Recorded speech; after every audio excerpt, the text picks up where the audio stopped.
I'm Cheyenne Labat.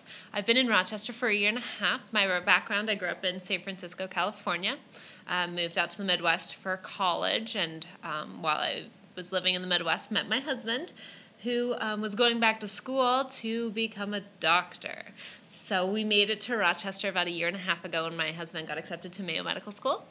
And so we've been here for a year and a half and had a great time exploring the city and getting to become more Minnesotan. I love it. I'm Katie Zupancic-Weimer. I've also been in Rochester for a year and a half now, which is crazy. Mm-hmm. We moved up here from Chicago, so went to school in Nashville and then lived in Chicago doing marketing and event planning. And then my husband started his residency at Mayo. So we also moved up here about a year and a half ago, excited to make Rochester home. Cheyenne and I met about a year ago now, almost exactly a year ago. We were part of an art club in Rochester, and we got randomly paired together to do an art project. And when she asked what kind of art I like to do, I didn't have an answer and said, what I really like to do is eat. And she said, so do I. So we decided that we wanted to, one of our biggest goals was to explore Rochester and really focus on making it home.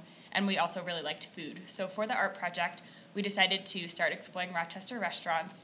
And then it quickly evolved into becoming EatRochMN, where we go to different restaurants, take photos, and then talk about the experience and the eats of each restaurant, really trying to tell the story of the different restaurants, talk about their food, but also about why the restaurant's there and what makes it special. I think it comes really naturally for us because we have such a love for food and we are really inspired by the places that we visit, and we're lucky that Rochester has such creative and interesting restaurants and eateries.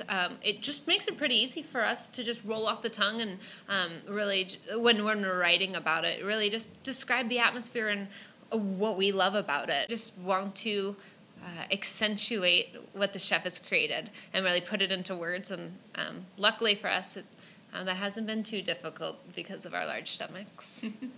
And I think it comes with a lot of responsibility too. Like Cafe Steam is downtown. I go there all the time. And that one I kind of put off writing just because I felt like a huge responsibility to, I love that place so much. How do you put that into words when you have a little bit of a blurb that you can share?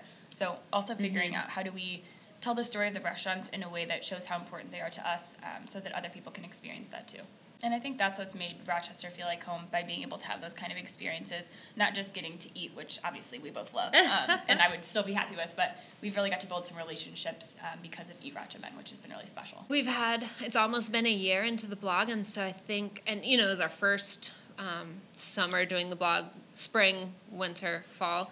So I think just going at it more with a knowing eye this time around, because, we're now veterans of Rochester, so we've been through it once, and so we know the events that are coming up annually and seasonally, and really how to embrace those unique experiences at each restaurant. We're more aware of them, and so and after we build these relationships with the restaurateurs and chefs in Rochester, how to build upon those and really get more